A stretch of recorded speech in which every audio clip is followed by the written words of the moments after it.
সুপ্রিয় দর্শক শ্রোতা, নিউ ইয়র্ক সময় এখন সন্ধ্যা 8টা। FM786.com প্রাইম নিউজে সবাইকে স্বাগত জানাচ্ছি। আমি সাইদ রহমান। শুরুতেই সাদাকাহ ফাউন্ডেশন সংবাদ শিরোনাম। করোনা নিয়ে অ্যান্ড্রু কুমোর কঠোর বার্তা। জনপ্রতিনিধির বিরুদ্ধে ডারমটশিয়ার ক্ষোভ। টেক্সাসে আঘাত হেনেছে হারিকেন হানা। সিয়াটলে পুলিশ ও বিক্ষোভকারীদের মধ্যে তুমুল সংঘর্ষ। হাজিদেরকে স্বাগত জানালো সৌদি আরব। কাতারের পক্ষ থেকে গাজার 1 লাখ পরিবারকে সহায়তা। আয়া সোফিয়াকে ঘিরে গ্রিস তুরস্ক দ্বন্দ্ব। ক্ষমতাচ্যুত হলেন সোমালিয়ার প্রধানমন্ত্রী। রাশেদ চৌধুরীর অ্যাসাইলাম বাতিলের উদ্যোগ। ড্রোন রপ্তানির ওপর নিষেধাজ্ঞা তুলে নিল যুক্তরাষ্ট্র। স্টোকসের প্রশংসায় গৌতম গম্ভীর। এতক্ষণ শুনছিলেন শিরোনাম, এবারে বিস্তারিত। শুরুতেই নিউ ইয়র্কের কমিউনিটি সংবাদ। নিউ ইয়র্কের তরুণদের উদ্দেশ্য করে রাজ্য গভর্নর অ্যান্ড্রু কুমো বলেছেন, করোনা ভাইরাসকে হালকাভাবে নেয়ার কোনো সুযোগ নেই। নিলে আফসোস করার জন্য হয়তো জীবিতই থাকবেন না। তিনি আরও বলেছেন, পানশালা ও রেস্টুরেন্টে ভিড় কমাতে স্থানীয় প্রশাসনকে আরও কঠোর হতে হবে। টাস্ক ফোর্স গঠন করে রাজ্যের মাদক সংস্থার সমন্বয়ে অনুসন্ধান করছে পুলিশ। নিরাপত্তা নিশ্চিত করতে আইন অমান্যকারী পানশালা ও রেস্টুরেন্ট বন্ধ করে দেওয়া হবে। বাংলাদেশি আমেরিকান মুসলিম কমিউনিটির পক্ষ থেকে ফুড ফেয়ার অনুষ্ঠানের আয়োজন করা হয়েছে। 172 এলেন স্ট্রিটে 25 জুলাই এই আয়োজন করা হয়। কমিউনিটি নেতা আলহাজ সুলতান আহমেদ জসিমের সভাপতিত্বে ও বিশ্বনাথ প্রবাসী কল্যাণ সমিতির প্রেসিডেন্ট আলহাজ মনির আহমেদ ও বাংলাদেশ খেলাফত মজলিস যুক্তরাষ্ট্র শাখার সভাপতি মুফতি লুৎফুর রহমান কাশিমের যৌথ সঞ্চালনায় অনুষ্ঠান পরিচালিত হয়। ভিন্ন ভিন্ন খাবার ও হালাল পানীয় দ্বারা কমিউনিটির লোকদেরকে আপ্যায়ন করানো হয়েছে।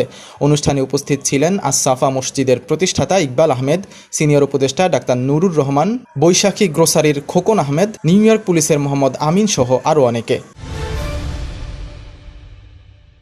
জ্যামাইকার দারুস সালাম মসজিদ আসন্ন ঈদুল আজহার 6টি জামাতের আয়োজন করেছে।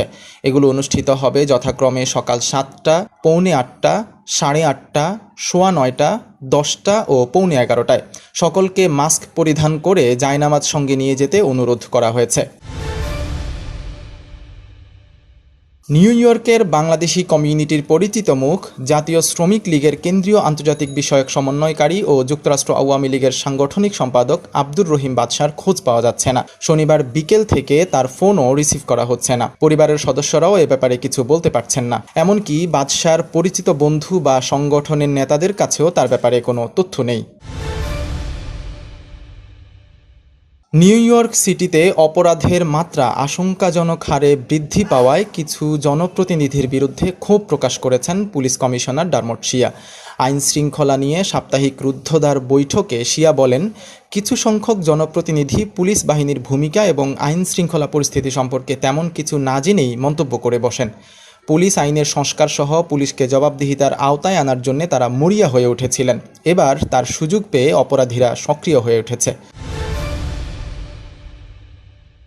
পবিত্র হজ, ঈদুল আজহা ও কোরবানি নিয়ে বিশেষ অনুষ্ঠানের আয়োজন করেছে ITV USA। প্রতিদিন এই অনুষ্ঠান প্রচার হবে নিউ ইয়র্ক সময় রাত 10:30, সৌদি আরব সময় ভোর 5:30 ও বাংলাদেশ সময় সকাল 8:30। আলোচনা করবেন শায়েখ ইসমাইল মাক্কি। যাত্রা শুরু করেছে নূর নিউজ 24.com। ইমান ও দেশপ্রেম ঠিক রেখে বস্তুনিষ্ঠ সংবাদ প্রকাশই নিউজ পোর্টালটির লক্ষ্য। যত বাধাই আসুক এই লক্ষ্যে অটল থাকার প্রতিশ্রুতি দিয়েছেন সম্পাদক আনসারুল হক ইমরান। নিউ ইয়র্কের এলমাহাস্ট থেকে প্রকাশিত এই নিউজ পোর্টালটির উপদেষ্টা হিসেবে থাকবেন ইউসুফ নূর। পরিচালকের দায়িত্ব পালন করবেন মোহাম্মদ ইসমাইল। যুক্তরাষ্ট্রের সিয়াটলে ব্ল্যাক লাইভস ম্যাটার বিক্ষোভকারীদের সঙ্গে পুলিশের তুমুল সংঘর্ষ হয়েছে। এই ঘটনায় বেশ কয়েকজন পুলিশ আহত হয়েছেন। গ্রেপ্তার করা হয়েছে অন্তত 45 বিক্ষোভকারীকে। পার্শ্ববর্তী পোর্টল্যান্ড শহরে বর্ণবাদ বিরোধী বিক্ষোভকারীদের ওপর ফেডারেল এজেন্টদের চালানো দমনপীড়নের ঘটনায় শনিবার নতুন করে ফুঁসে উঠেছিলেন সিয়াটলের আন্দোলনকারীরা। ব্রিটিশ বার্তা সংস্থা রয়টার্সের এক প্রতিবেদন থেকে এসব তথ্য জানা গেছে। Islamic centre of Atlantic City Eidul Azha উপলক্ষে 2টি জামাতের আয়োজন করেছে। জামাতগুলো অনুষ্ঠিত হবে সকাল 8টা ও 9টায়। এক্ষেত্রে যথারীতি বাসা থেকে অজু করে মাস্ক পরিধান করে জামায়াতে অংশগ্রহণ করতে বলা হয়েছে। এছাড়া 10 বছরের নিচের কোনো শিশুকে সঙ্গে নিতে নিষেধ করা হয়েছে।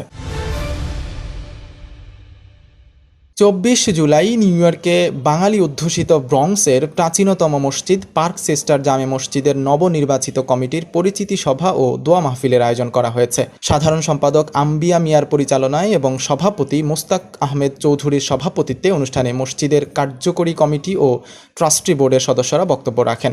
নতুন কমিটিকে পরিচয় করিয়ে দেন ট্রাস্টি বোর্ডের সদস্য সচিব সিরাজউদ্দিন আহমেদ সোহাগ। টেক্সাস অঙ্গরাজ্যে হারিকেন হানা আশ্রয়ে পড়েছে। এই ঘূর্ণিঝড়কে প্রাণঘাতী আখ্যা দিয়েছে টেক্সাস কর্তৃপক্ষ। শনিবার টেক্সাসের পাদ্রে দ্বীপে আঘাত হানে হানা। জানা গেছে হারিকেনটি ঘন্টায় 145 কিলোমিটার বেগে আঘাত হেনেছে।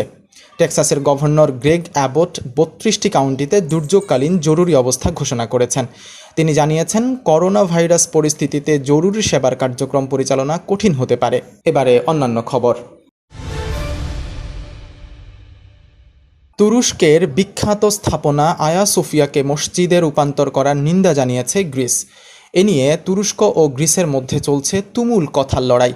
গ্রিসের ক্ষোভের প্রেক্ষিতে তুরস্কের প্রেসিডেন্ট রিসেপ তাইয়েপ এরদোয়ান বলেছেন, আমরা দেখতে পাচ্ছি যেসব দেশ সাম্প্রতিক দিনগুলোতে বেশি কথা বলছে তাদের লক্ষ্য আয়া সোফিয়া নয়, বরং এই অঞ্চলের তুর্কি জাতি ও মুসলমানরা।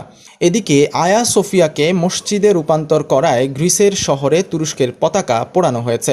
দেশটির প্রধানমন্ত্রী বলেছেন, ইস্তাম্বুলে যা ঘটছে তা তাদের দুর্বলতার প্রকাশ। সংসদে অনাস্থা ভোটে হেরে ক্ষমতাচ্যুত হলেন সোমালিয়ার প্রধানমন্ত্রী হাসান আলী খায়ের। শনিবার দেশটির 178 জন সংসদ সদস্যের মধ্যে 170 জনেই তার প্রতি অনাস্থা জানায়। এর পরপরই তাকে প্রধানমন্ত্রীর পদ থেকে সরিয়ে দেন পূর্ব আফ্রিকান দেশটির প্রেসিডেন্ট মোহাম্মদ আবদুল্লাহি ফার্মাজিও। 2017 সালের ফেব্রুয়ারিতে রাজনীতিতে একেবারে নতুন হাসান আলীকে প্রধানমন্ত্রী হিসেবে নিয়োগ দেওয়া হয়েছিল। ফিলিপাইনের রাজধানী ম্যানিলায় মুসলিম সম্প্রদায়ের মৃত ব্যক্তিদের দাফনের জন্য একটি কবরস্থান নির্মাণের কাজ শুরু হয়েছে। ফলে এখন থেকে আর স্বজনদের কবর দিতে অন্যত্র যেতে হবে না এই নগরের মুসলিম বাসিন্দাদের। গত বুধবার এই কবরস্থান নির্মাণ কাজের উদ্বোধন করেন ম্যানিলার মেয়র ফ্রান্সিসকো দামাগোসা। 24 স্কোয়ার মিটার জায়গা জুড়ে এই কবরস্থানটি নির্মাণ করা হচ্ছে। সেখানে 378টি কবর খোঁড়ার মতো জায়গা রয়েছে। এবারে মুসলিম বিশ্বের খবর। মক্কায় পৌঁছেছে হাজিদের প্রথম দল। বিভিন্ন স্বাস্থ্যবিধি ও মানদণ্ড অতিক্রম করে হাজিরা সেখানে উপস্থিত হতে সক্ষম হয়েছেন। সৌদি হজ কর্তৃপক্ষ তাদের স্বাগত জানিয়েছে। আল আরাবিয়ার বরাতে জানা যায়, দলটি কিং আব্দুল আজিজ আন্তর্জাতিক বিমানবন্দরে অবতরণ করার পর তাদেরকে স্ক্রিনিং করা হয়। তারপর বাসে করে নির্ধারিত হোটেলে নিয়ে যাওয়া হয়েছে। সেখানে 29 জুলাই পর্যন্ত বাধ্যতামূলক কোয়ারেন্টাইনে থাকতে হবে। তাদেরকে সর্বক্ষণ মাস্ক পরে থাকার নির্দেশনা দেওয়া হয়েছে। কাতার ভিত্তিক গাজা পুনর্গঠন সংক্রান্ত কমিটি সিদ্ধান্ত নিয়েছে, গাজার 1 লাখ অসহায় পরিবারকে মাসিক ভিত্তিতে আর্থিক সহায়তা দেওয়া হবে। শুক্রবার এক ঘোষণায় এই তথ্য জানান কমিটির চেয়ারম্যান মোহাম্মদ আল এমাদি। তিনি বলেন, গাজার অসহায় পরিবারগুলোর সহায়তায় এগিয়ে এসেছে কাতার উন্নয়ন তহবিল। সেখান থেকে অর্থ সংগ্রহ করেই দেওয়া হবে পরিবারগুলোকে। গাজার বিভিন্ন পোস্ট অফিসের মাধ্যমে এই অর্থ প্রদান করা হবে। প্রতিটি পরিবারের জন্য ধার্য করা হয়েছে $100 করে। এবারে বাংলাদেশ প্রসঙ্গ।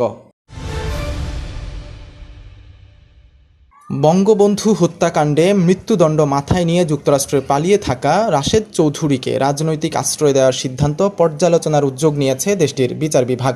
মার্কিন সাময়িকী পলিটিকো শুক্রবার এক প্রতিবেদনে জানিয়েছে, যুক্তরাষ্ট্রের অ্যাটর্নি জেনারেল উইলিয়াম বার গত 17 জুন দেশটির ইমিগ্রেশন আপিল বোর্ডের কাছে রাশেদ চৌধুরীর রাজনৈতিক আশ্রয় মামলার নথি পর্যালোচনার জন্য তলব করেছেন। পলিটিকো লিখেছে, বারের এই পদক্ষেপের চূড়ান্ত ফলাফল হিসেবে রাশেদ চৌধুরী যুক্তরাষ্ট্রের তার রাজনৈতিক আশ্রয় হারাতে পারেন এবং তাকে বাংলাদেশে ফেরত পাঠানো হতে পারে। FM 786 প্রাইম নিউজে এবার একটি বিরতির পর ফিরে এসে জানাবো আরও কিছু গুরুত্বপূর্ণ খবর। সাদাকা ফাউন্ডেশন USA, মার্কিন যুক্তরাষ্ট্র ভিত্তিক সাহায্য সংস্থা, জাতি ধর্ম বর্ণ নির্বিশেষে বিপন্ন মানবতার পাশে সব সময়। করোনা মহামারীর এই দুর্যোগে 7 দিন 24 ঘন্টা আপনার পাশে আছে সাদাকা ফাউন্ডেশন। আপনিও সাথে থাকুন। Hotline number 7182009222।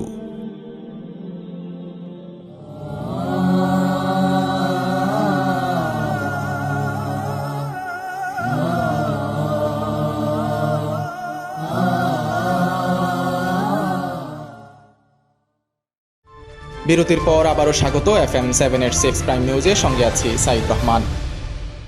এবারে যুক্তরাষ্ট্রের আরও খবর। করোনা ভাইরাসে আক্রান্তরা দীর্ঘমেয়াদী অসুস্থতায় পড়তে পারেন। এমনকি তরুণ ও প্রাপ্তবয়স্কদের দীর্ঘস্থায়ী রোগ না থাকলেও কোভিড-19 আক্রান্ত হলে তারা এই অবস্থায় পড়তে পারেন। শুক্রবার এমন দুঃসংবাদের কথা জানিয়েছে যুক্তরাষ্ট্রের centre for disease control and prevention বা সিডিসি। এক জরিপ প্রতিবেদনের বরাতে সিডিসি জানায়, অংশগ্রহণকারীদের 35% করোনায় আক্রান্ত হওয়ার 2 থেকে 3 সপ্তাহ পরও স্বাভাবিক জীবনে ফিরতে পারেননি।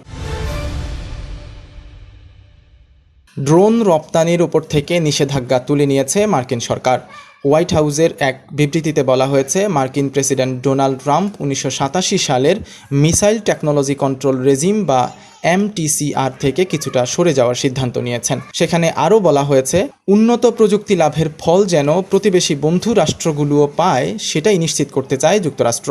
এবারে খেলার খবর।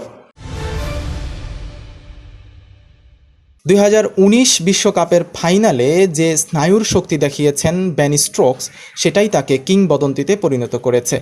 একাই পুরো ম্যাচকে ঘুরিয়ে দেওয়ার ক্ষমতা রাখেন এই অলরাউন্ডার। বর্তমান সময়ে কোনো ক্রিকেটারই তার ধারে কাছেও নেই বলে মন্তব্য করেছেন সাবেক ভারতীয় ওপেনার এবং KKR-এর সাবেক অধিনায়ক গৌতম গম্ভীর।